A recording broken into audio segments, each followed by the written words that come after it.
We have a lot to cover today, and we have three speakers with us this afternoon. We have Dr. Chris Lewis, who is the Senior Vice President and Chief Clinical Officer. We have Dr. Cesar Gonzalez, who is the Vice President of Medical Affairs. And we have Dr. Matt Foster, who is the Senior Vice President and Chief Physician Executive with Centra. So each of them will walk us through some important information, and then at the end, we will open up the floor for questions. With that, I will hand this over to my colleague, Dr. Chris Lewis. All right, thank you, Diane. Good afternoon, everyone. So I wish we were calling this press conference with better news for the new year, but unfortunately the news is not so great. Because in line with Governor Northam's declared state of emergency that he announced yesterday, we at Centra are very much feeling a very significant strain brought in large part by the COVID surge that we're seeing in our communities at this time. As of today, we have actually surpassed our record previously of 131 COVID patients at Lynchburg General and VBH. That was set in January of last year. We've exceeded that as of today, and frankly, we're actually still climbing at a fairly rapid rate, which is highly concerning. We are doing everything we can to meet this challenge. As you're aware, Southside Hospital is a hospital to our east, has also been taking care of COVID patients and has been able to offload us. And as of January of this year, Bedford Hospital to the west has also now started taking care of COVID patients to try and distribute this load across our entire system. In addition, we continue to evaluate all of our surgeries for only those that are absolutely necessary, and we look at their resource requirements. We've been frankly doing that for weeks now, but continue to do this to minimize the strain to our system. We are moving into new spaces, including semi-private rooms, which we will hopefully be doing only for a short period, but we are looking at all avenues to place patients in our hospitals as our volumes increase. One key challenge is that our caregivers who are also living in these communities where we're seeing lots of COVID outbreak are also getting sick. Fortunately, none of them have become critically ill so far. However, when they turn positive, they do need to sit out, and this puts an added strain on a workforce that has stretched thin to begin with. We are also seeing that our regional nursing care facilities are being affected similarly to our facilities, with outbreaks at times in their buildings, as well as staffing challenges. When they go through these periods, they are also unable to take patients from our hospitals as we're ready to discharge them, and therefore we can't free up additional beds to care for new patients. Finally, as our hospitals are getting overwhelmed with patients, this directly impacts our emergency rooms, where we have significant boarding problems where patients are waiting beds in the hospital, yet we can't place them because our hospitals are full. My colleague, Dr. Matt Foster, is going to speak to that issue in more detail in a bit. So in summary, we're really coming today not to frighten you in terms of the situation, but to really let you know what we are seeing. We've been, as a community, through this pandemic for almost 2 years now. And we at Centra have always thought it was very important to be transparent and open and share with you what we are seeing and what we're experiencing together. And we're certainly going to continue that now. We will say that January is going to be a very, very tough month. There's just no way to say it less blunt than that. Omicron is almost certainly driving this surge that we're currently experiencing. We've seen it play out in other communities and other countries where you see a very swift upstroke or a very fast surge of increasing COVID, which we've certainly experienced in our community. There is evidence, though, that on the other side of it, it leaves the community fairly rapidly as well. So all we really need to do right now is hold on tight and really brace ourselves for what's coming. But we'll get through to the other side together. We've done this before, and we will do it again. and it will take our community and our healthcare system working together once again. So along with that, my only ask would be that if you have previously been vaccinated and haven't gotten around to getting boosted yet, please do consider doing that as soon as possible. There's mounting evidence that boosted individuals do significantly better in terms of hospitalization and death than those that aren't boosted. And we're frankly seeing that play out in our healthcare system as well in terms of number of hospitalizations, and very, very unusual to see a boosted patient these days. So with that, I'm going to turn it over to my colleague, Dr. Cesar Gonzalez, to give more detail to the numbers of our COVID patients. Thank you, Chris. So I'm just going to break down the number based on location. So currently we have 133 patients that are COVID positive at LGH BBH. Of those 133, there are 20 in the ICU. And of the ICU patients, 11 are currently on the ventilator. We have 4 COVID positive patients at Bedford Memorial Hospital and 14 COVID positive patients at Southside Community Hospital. So that gives us a total for the system of 151 COVID positive patients currently. Just to give you an idea of where things have been in the past, approximately just before Thanksgiving of this year, 2021, or last year, 2021, we had 30 COVID positive patients at LGH, and now that has escalated to 133. As far as the number of patients that have died of COVID, back in January of 2021, 87 patients died in our system of COVID. This year so far, in the first 10, 11 days of the year, 27 have died. So those numbers are actually pretty similar as far as deaths currently. They haven't changed significantly, but they are concerning because that was the peak of last year.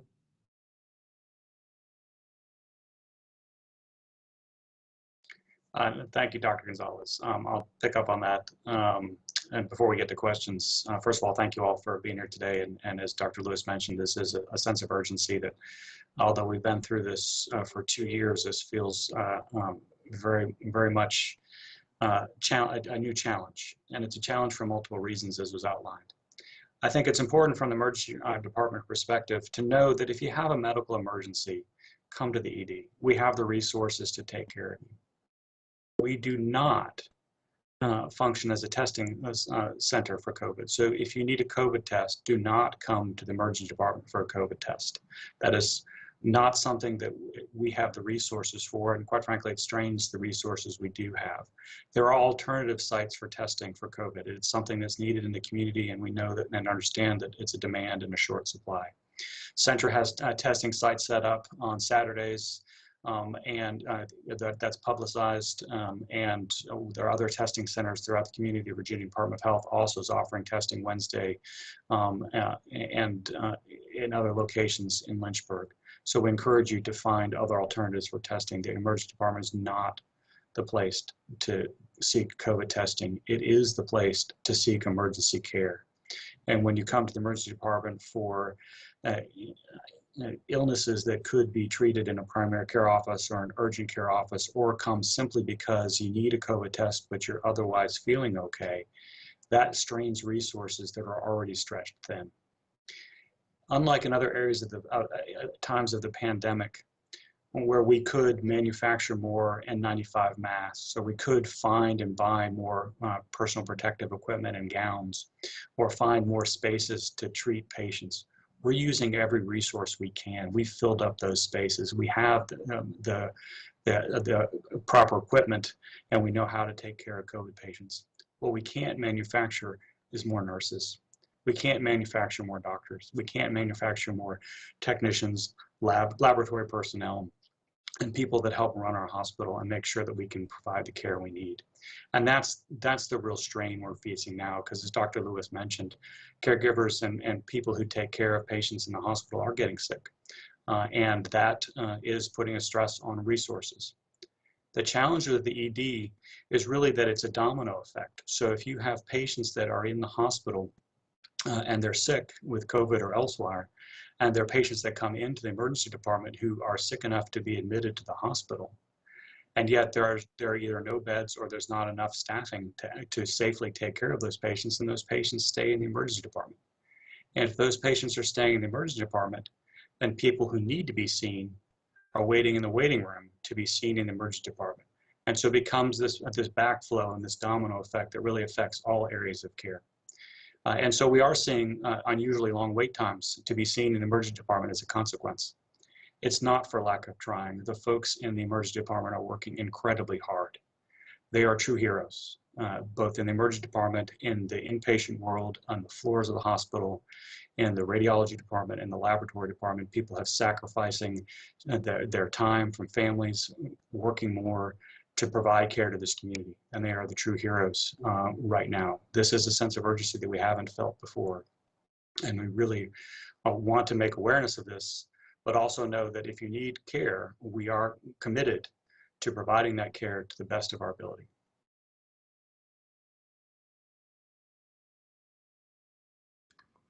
Right. Thank you, gentlemen. So we're going to go ahead and open up the floor to questions. You can either ask them out loud or you can put them in the chat feature, but we will go ahead and take some questions from you all now.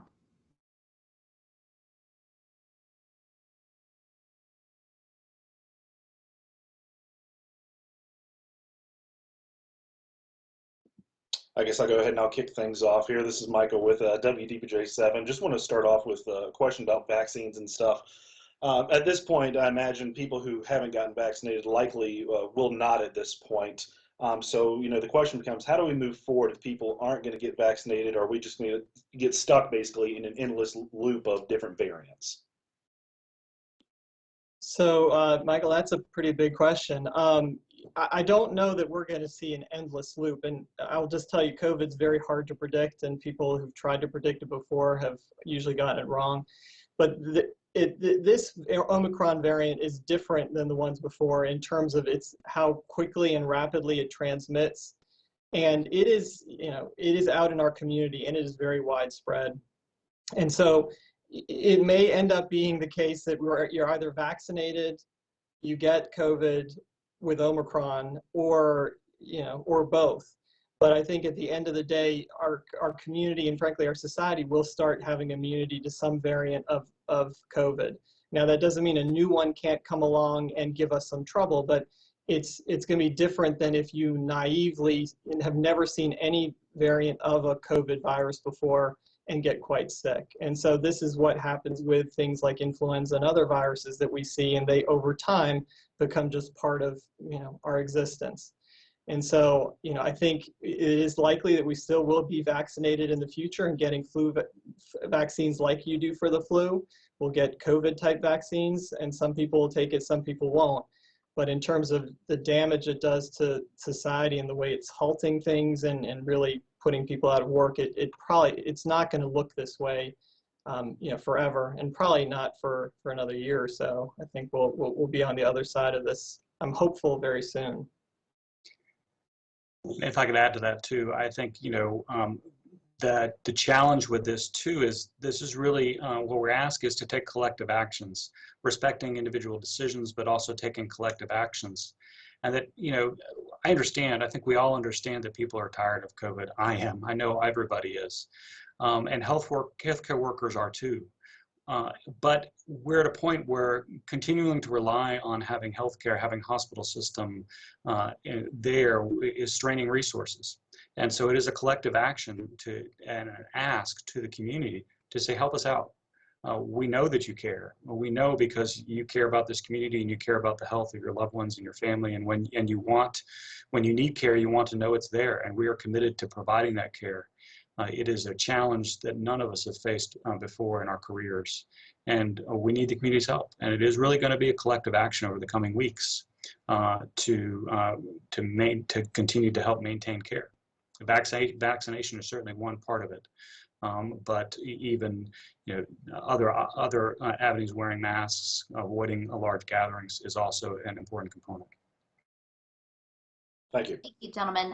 We do have a question here from Amanda Lee with WFXR. And her question here is, has the CDC's new decision to allow nurses to come back to work sooner helped with staffing issues?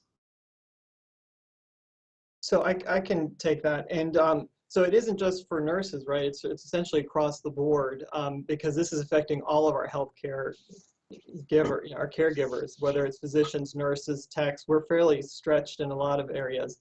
And the answer is yes. I mean, some of the folks that are testing have minimal symptoms to begin with. Some of them are asymptomatic completely. And so they feel fine and just happen to have gotten tested and were positive. So we don't have them come right back to work. We wait for a period, but then being able to cycle them back into the workforce when we really, the CDC and we agree with them, think that they are no longer infectious. They are vital to get back to working, because when they come in at the same time, other folks are coming back out again as they start testing positive. So it really has been, we think it's very safe, and it also is critical to be able to continue to function as a healthcare system.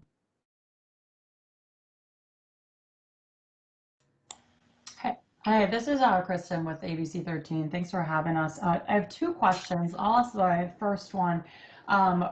Given Governor Ralph Northam's emergency order, how does that help you guys out, especially with the strain that you have in your hospital? So should we let Michael, how about we let Michael Elliott, and I'll introduce Michael. I don't know that Diane did. He's our SVP, Chief Transformation Officer, for those who do not know. Does many things for us at Centra, but including government relations. So he really is on point for this piece. So Michael, you want to take that? Absolutely, and good afternoon, everyone. We are extremely thankful for the limited state of emergency that was announced yesterday. It's actually something that we have been talking with the Northam administration about since December. And before that, we actually approached them about that during the Delta surge in August of last year as well. It gives us some flexibilities that we don't otherwise have.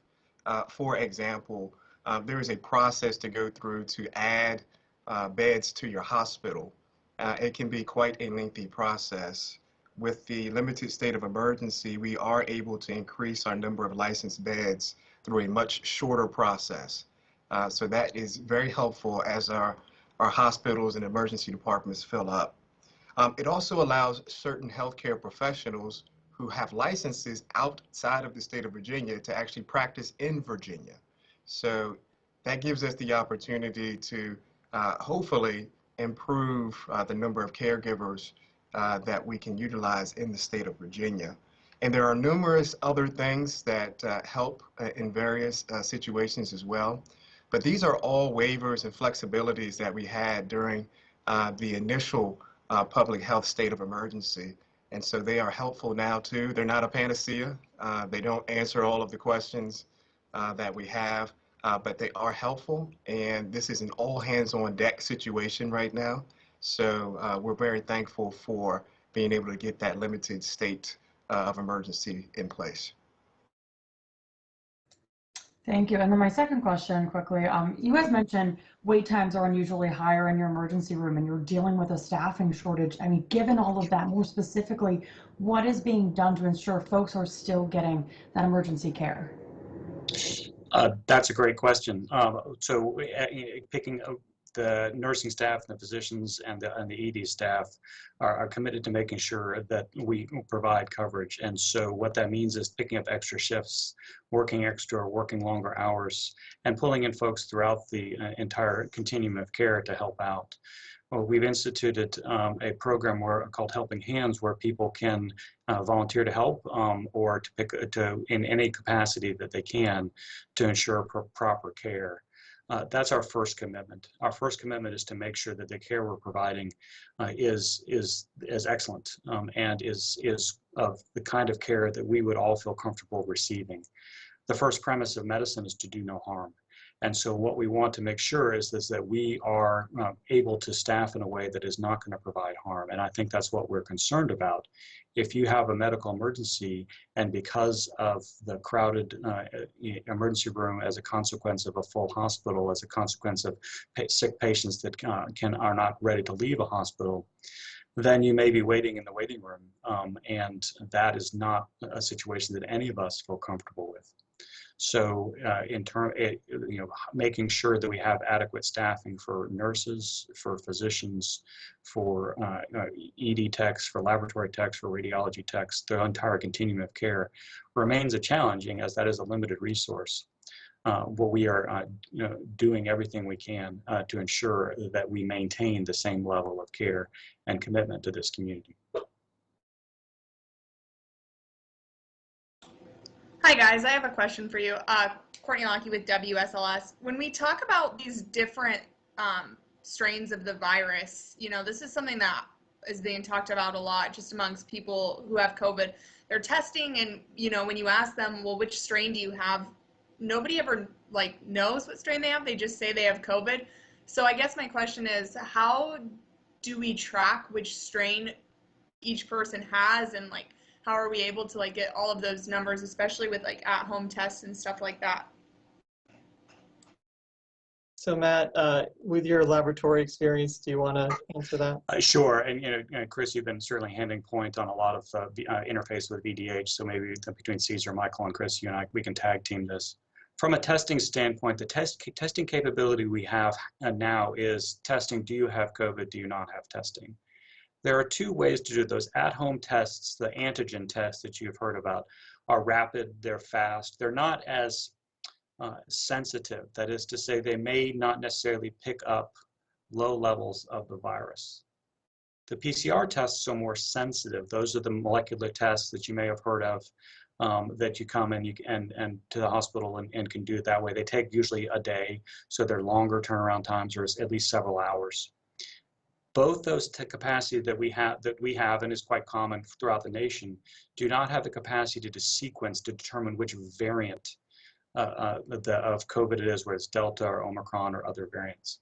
They're designed to detect the presence of the virus, not to detect the presence of which strain of the virus. That is more nuanced, more complicated, more time consuming, and more resource intensive, that we rely on the Virginia Department of Health and the lab services through the state of Virginia, as well as other commercial vendors that and the Virginia Department of Health has contracted with. So while the VDH tracks that and provides that data, we do not do that locally, nor do other health systems that I'm aware of do that locally, as it requires a high level of sophisticated testing to genetically sequence the variant to look for the mutations, to identify which mutation are there, and then pinpoint that as to what subtype and what variant of COVID it is. So our approach is to detect basically a yes or no, positive or negative test, and then rely on epidemiology data nationally and looking at what the rise in cases are based on what we know from the science tells us and informs us about variants. So in looking at Omicron and you looking at the very sharp increase in incidence in cases in Virginia and nationally, and you know that Omicron has a much faster incubation period, that is the time from when you're exposed to the virus to the time that you're going to be symptomatic from the virus. Earlier variants were anywhere from 5 to 6 to 7 or even 8 or 9 days. Omicron appears to be about 2 days. And so you see a sharp increase very, very quickly, and it's also very, very infectious. And so what's evident and Dr. Lewis knows this data very well, can point to a very sharp rise and increase in cases. And we're experiencing that here in Central Virginia. So if you look at what the CDC and this epidemiology from the CDC that says it's about 95% Omicron, we can pretty reliably predict that based on our sharp increase in cases that parallels other communities and other countries, that Omicron is the dominant variant in Lynchburg and Central Virginia. But we do not have reliable data, in my opinion, to say that based on sequencing that we know that this is Omicron. But I think it's a fair statement to say that Omicron is the dominant variant. Chris, anything you want to add? Yeah, I mean, I think you said it pretty broadly. So I think, bottom line is if you get a test, you won't know what type it is. And it's very hard to determine clinically if somebody comes in with COVID, well, what type is it? They're very similar symptoms that people have with Omicron or whatnot. There is though suggestion, which is frankly the good news, is that Omicron affects you more in your upper respiratory tracts or your nose, mouth. You don't feel great with that. It's more like a cold type symptom. Whereas Delta seemed to lodge down into your lungs more easily. And that's what gets folks into trouble. And so, we don't know ever when we admit somebody or we don't sequence and say, oh, this is a Delta patient. We just see how they do clinically, and we treat more or less the same way. The same medicines work for one or the other. And as Dr. Foster said, what you see is once Omicron moves into community, it very quickly becomes the strain. It outcompetes Delta because it's just better at spreading. And so it pushes out Delta. And then so if somebody were to come to me today from Lynchburg and said, look, I just got tested, what do you think I have? I'd say you almost certainly have Omicron. I don't need a lab to confirm that. Yeah, I think that's absolutely right. And I think the symptoms may be more upper respiratory, which I'm grateful for. They don't seem to be as severe, but when they do need a hospitalization, they still come into the hospital and they require a bed and they require staffing, which again, it's great that it's less severe, hopefully less time in the hospital and they recover well. But it still requires a higher level of intensity of care than if they were in an outpatient setting. Thank you, guys. And then just kind of a follow-up question to that one. I know that was very complicated to explain, and I imagined it would be.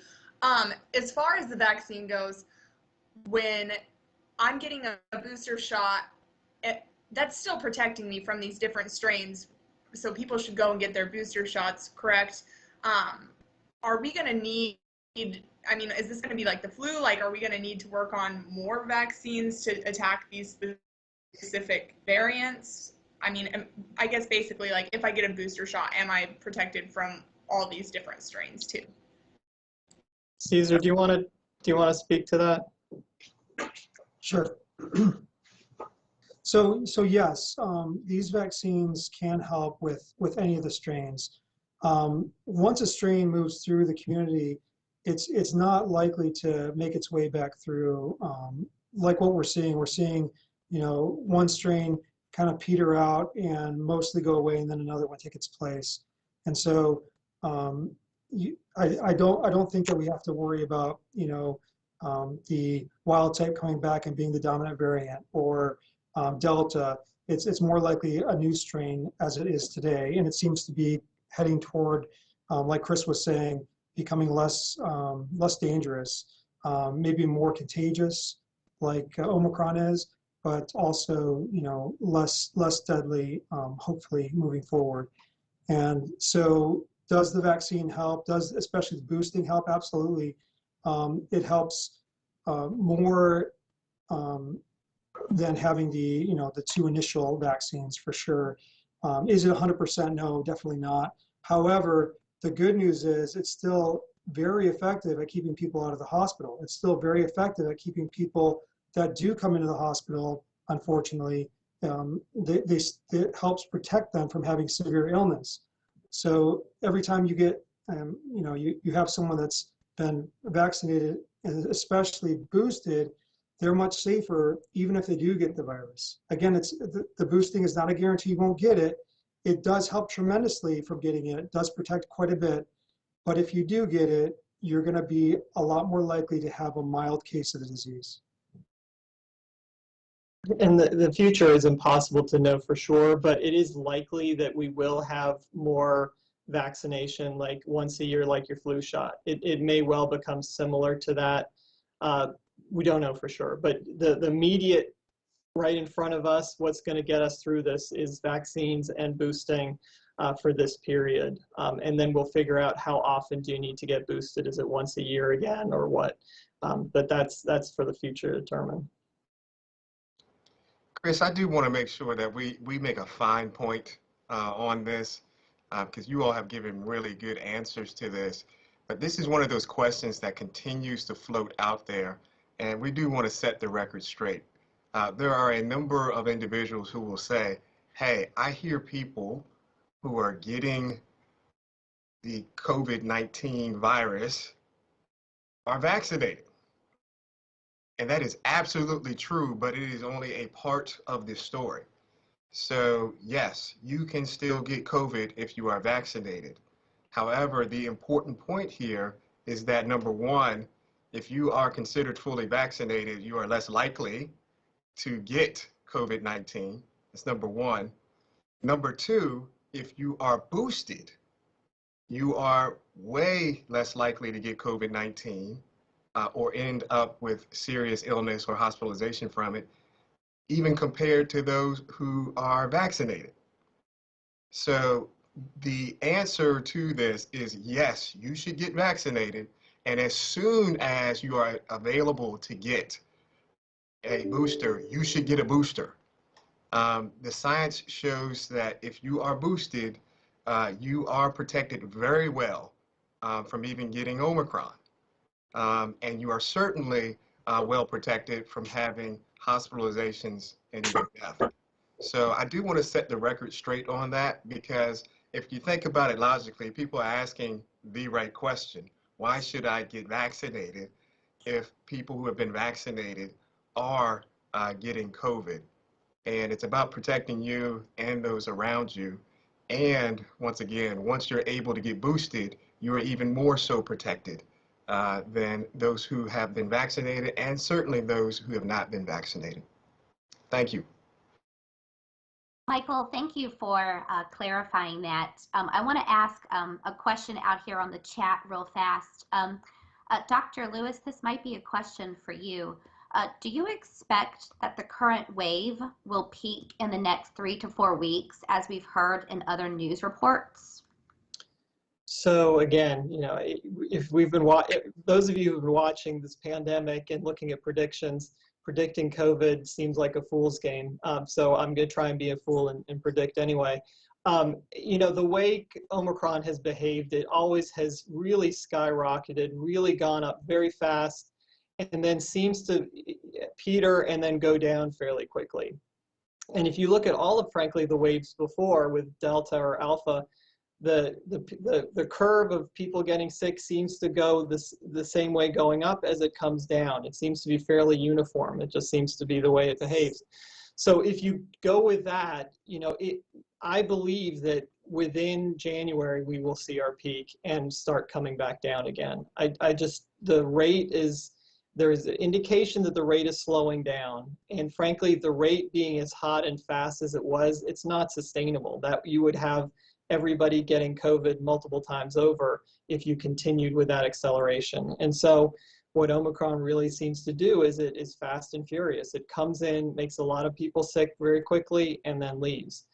That's good in a sense because you get it over with, and February hopefully will be a much, much better month. The challenge for example, healthcare systems is if everybody gets sick at once, and then some of those people get sick enough to need to come to the hospital, again, all in a very short amount of time, hospitals can get overwhelmed. And that's what we're sort of seeing right now.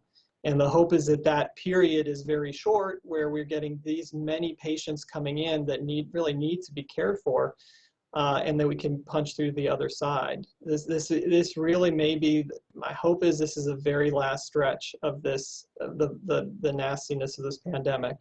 And it's going to be rough for a while, but we'll be better on the other side. Yeah, I'd like to add, I think, Chris, I think, you know, I hope we're seeing the beginning of the end. And then the collective actions of the next few weeks, whether it's wearing a high quality mask, staying home if you don't feel well, getting vaccinated, getting boosted, will really prevent the healthcare system, not just in Central Virginia, but in the state of Virginia and nationally, from sliding into a crisis that's really unprecedented. You know, back in March of 2020, when there was a lot of uncertainty, a lot of anxiety, a lot of fear around COVID, all of us were taking this seriously. It really shouldn't have to be March of 2020 for us to take this seriously again. And that's hopefully the message that you all are hearing. Hey, this is Mike with DBJ. I just had one more question as I was looking at my calendar. We'll have the new state administration coming in soon, and there's been some speculation by people that could dismantle what happens in our school systems in terms of the health protocols that are going on. We know the national trend right now with Omicron is that it seems to be, you know, infecting children pretty well. So just if somebody would just kind of, you know, speak about what the ramifications of rolling back those protocols in schools would be for you guys. I'll just, I'll jump in. A couple of things. We're going to have to wait and see first what the administration is actually going to do. Given the limited state of emergency and the current circumstances, hopefully there will be great conversation with the administration to understand what's truly best for all of Virginia. I will say this, though. We stay in very close contact with our area educational leaders, K through 12, and on the collegiate level as well, to talk through these things. As soon as we have new information, we share it, we engage, and then each institution has to walk through what's best for their current situation. Obviously, every school is a little bit different. All can have different levels of social distancing, etc.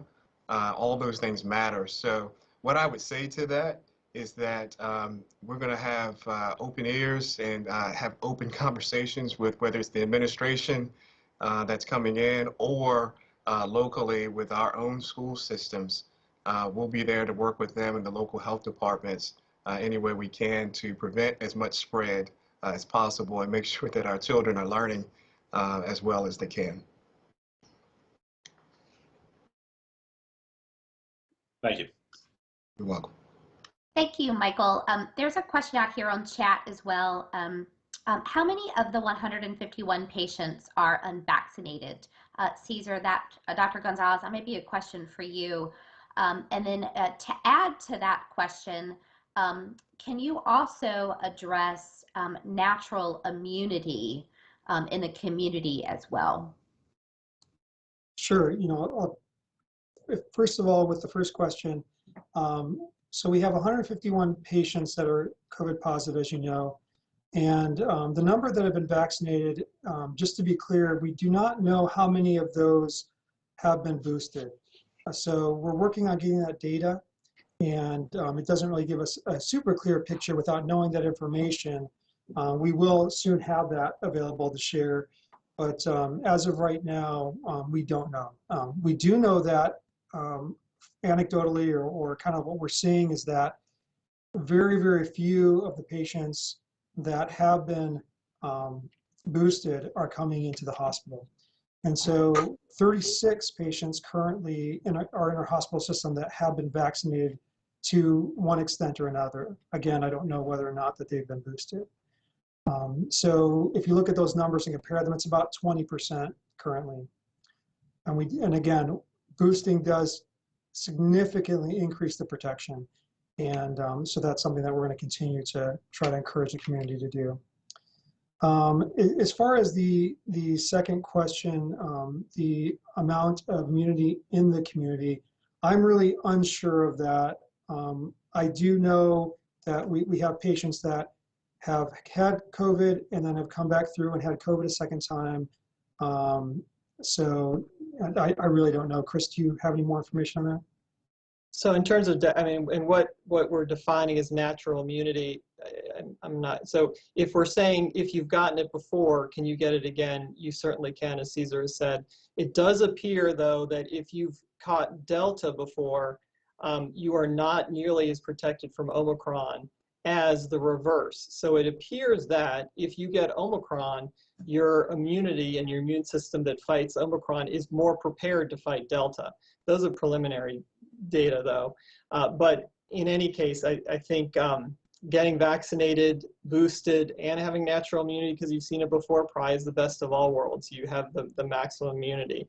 But shy of that, getting yourself vaccinated and boosted is how you would protect yourself the best. And just to add another fine point to this information, so, and I'll add a percentage here. Out of the 151 inpatients that we have, 115 of them are not vaccinated. That's over 76% of the individuals in the hospital with COVID are not vaccinated. Regardless as to whether we know the boosted status or not, that speaks for itself.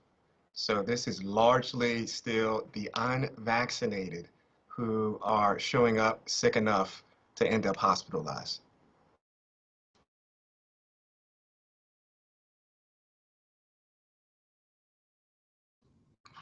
Thank you, gentlemen.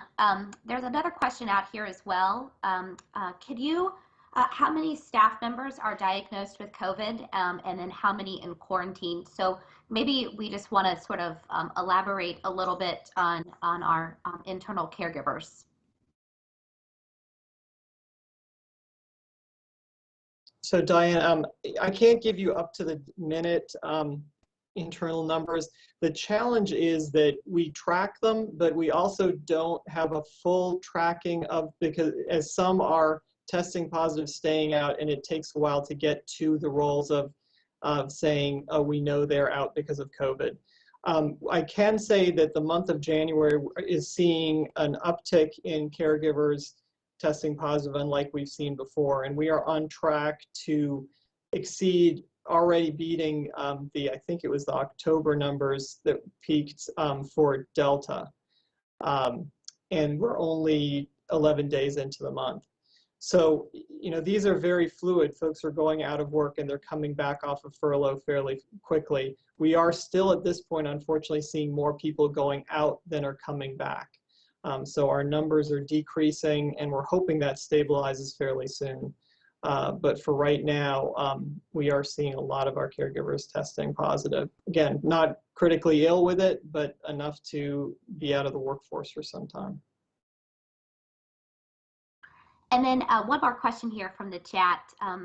This is from Danner Evans with WSET. Can we circle back around to the emergency department? They are hearing wait times are up to 30 hours. Can you clarify what the long wait time is? And are you able to quantify in any way how many people are trying to come to the ED for testing? So great questions. And so I think, I don't know the specifics of 30 hours. It's certainly longer than we would like it, anybody would like. The challenge with, you know, a 30-hour, say a 30-hour wait or a day wait, or even 18 or 12 or 6, quite frankly, is that if you're in the emergency department and you're sick enough to be admitted to the hospital and we don't have a bed for you to go, then that bed becomes the emergency room bed. And that can mean a long stay in the emergency department. And so we're in a situation where we're forced to provide care because of the situation that we provide, and the best care that we can provide in this situation is in the ED when there's not a bed on the floor for that patient. What that also means is that patient that needs to be in the hospital, but there's no space, and they're in the ED for a long period of time, then those patients that need to come to the ED and be seen are waiting in the waiting room because there's no space in the emergency department. And so it does become that domino effect, and those do result in long wait times. It varies the time from day to day, from hour to hour, the day of the week. And we are committed to keeping our doors open, and that does mean that we're going to see people when they come in.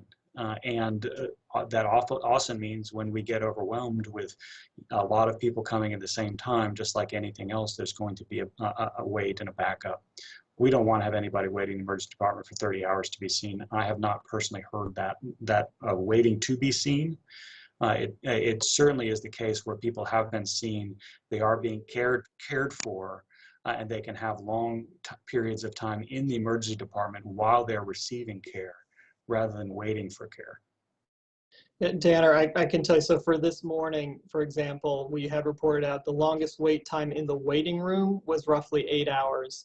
The longest time in the emergency department itself was roughly what you quoted, 30 hours. So those are two different populations, two different groups, right? One is just waiting in the waiting room, and you don't want that at all because you need to get folks seen and treated. But then on the other hand, once they get into the ER and are waiting for a floor bed, those waits can be very long and also very suboptimal. But those are two different populations. Thank you. What about can you give me some sort of idea about how many people are coming to the ED for testing and kind of clogging up that flow? And Caesar, Chris, and Michael, please jump in, but it varies from day to day. It can be anywhere from what I've heard between 70 and over 100 every day coming for testing. As you know, when they come to the emergency department, that's taking resources away from folks that are acutely ill. So it is a strain on the system. I know that that's also true at other emergency departments, Gretna and Bedford and Southside Community Hospital, people seeking testing at those places. It again varies from day to day, and Chris, Michael, and Caesar, please jump in if you have more precise numbers. No, it's very variable, Danner, and hopefully this will be going down as it sort of eases out of the community. But we've also been trying to message as best we can, please go to urgent cares, please go to primary care places that can also test. But frankly, when things get really bad, everybody gets overwhelmed.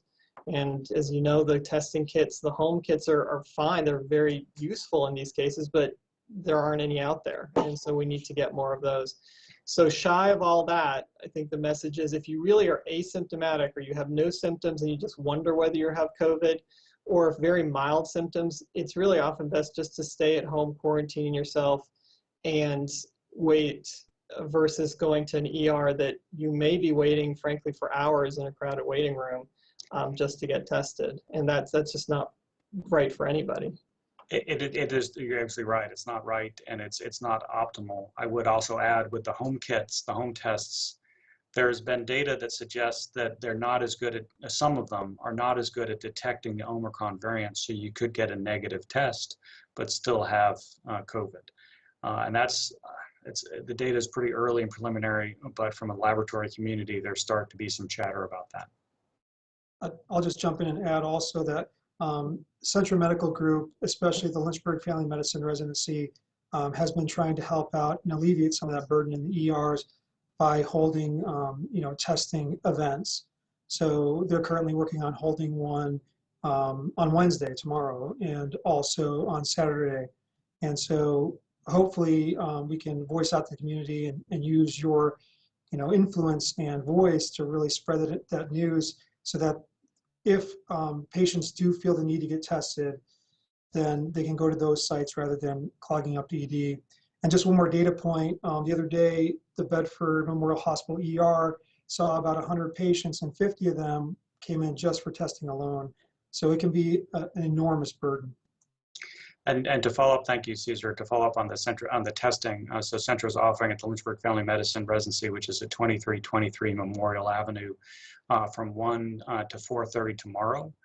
Testing, and that's for anybody age 16 or older who has symptoms or has close contact to exposure. And these will be held every week until the end of January. They will also be on Saturdays from 8 until 1 p.m. In the same location. Would you guys be able to send kind of a release or something out about where and when all these testings are? That way we can put it on our website and let people know. Diane could do that, right? Hi, Courtney. Yes, I'll be happy to send it out for you. Okay, thank you. I think that'd be really helpful for everybody. Happy to. One more question quickly, given the governor's order, how many beds do you guys have? And then with this order, how many beds will you be able to add? Sure, I'll take that question. At Lynchburg General Hospital, we're licensed for 358 beds. And with the limited state of emergency, the request to be able to add beds, there's no cap, there's no limit to that. So we could ask for as many additional beds as necessary. Thank you, I just wanted to clarify that. And to be clarified too, we can ask for as many beds as necessary, but we can't ask for as many nurses to staff those beds. And that is also a real challenge. Excellent.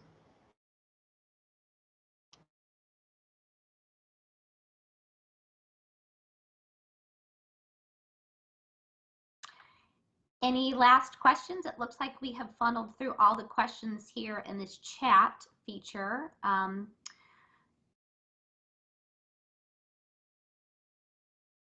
If not, we will go ahead and wrap. Things up, and then we will be sure to send out a media advisory today or first thing in the morning, announcing the testing events and then any other information that has occurred over the last 24 hours. But Chris, Dr. Lewis, do you have any last comments you'd like to make? No, I just, I'm hoping and praying that this is our last go around. And I think we just need to be in this strong and really, Dr. Foster mentioned healthcare, the heroes, and we've talked about heroes for a long time. We talked about them more in the beginning, frankly. I would just say that the people who are now still standing in our facilities 2 years into this pandemic, they're essentially the superheroes now. And please thank them. If you have to come into the hospital and you see one standing there, they're a superhero and they've been there for you. And I hope and pray they get some relief going forward into the new year, and that we all do. But thank you for carrying our message out there, and please be safe.